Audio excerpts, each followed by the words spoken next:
The reasonable suspicion process consists of 5 essential elements: observation, confirmation, documentation, confrontation, and testing.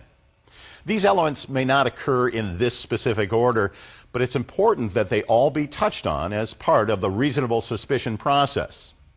Let's revisit our scenario with Dave and Jim to call out the elements that Dave, the supervisor, has applied in his encounter with Jim, the driver.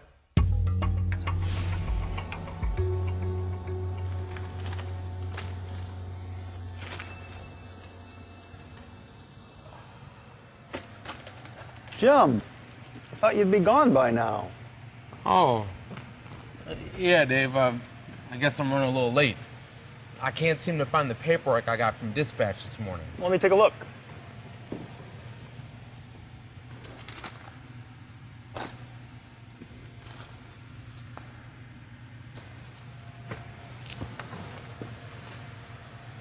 There it is, in the front seat. Oh, yeah, I guess I missed it. Are you feeling okay? You seem a little out of it. I'm fine. I'm just running a little bit behind. Don't worry. I've got plenty of time to make my first delivery. You know, Jim, it's not just today. You seem to be running behind a lot lately. You used to be Mr. Reliable, and recently you've been late getting started on your routes. Your paperwork has become a problem for the office. You just seem to be off your game. Look, I'll send another driver to complete your route today. I need you to come to the office. I'm sure I can do better, Dave. No, just give me a chance. Let's just discuss it in the office.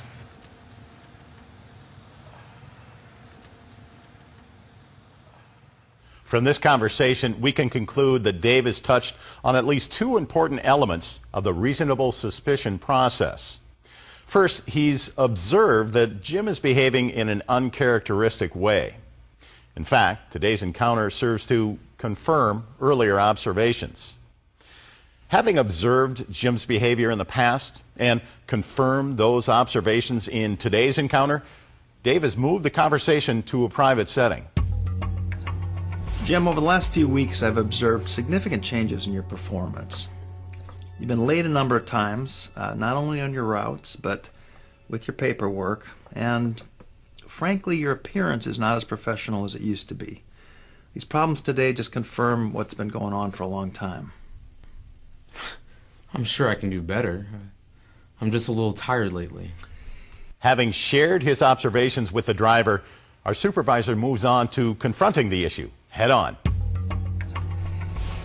The bottom line is I'm sending you for reasonable suspicion drug and alcohol testing. You think I'm using drugs? I don't know if you're using drugs or not, but I'm sending you for testing. I'll set it up with the test facility and have Alan drive you over. It's company policy that you can't drive yourself. Would you wait here? Okay, but I don't use drugs. Having completed the difficult task of confronting Jim, Dave arranges for the test to take place at a certified testing facility. Next, Dave spends time documenting his observations and his actions while they are still fresh in his mind. The regulations require that the determination of reasonable suspicion be based on specific, contemporaneous, and articulable observations. Let's break this down.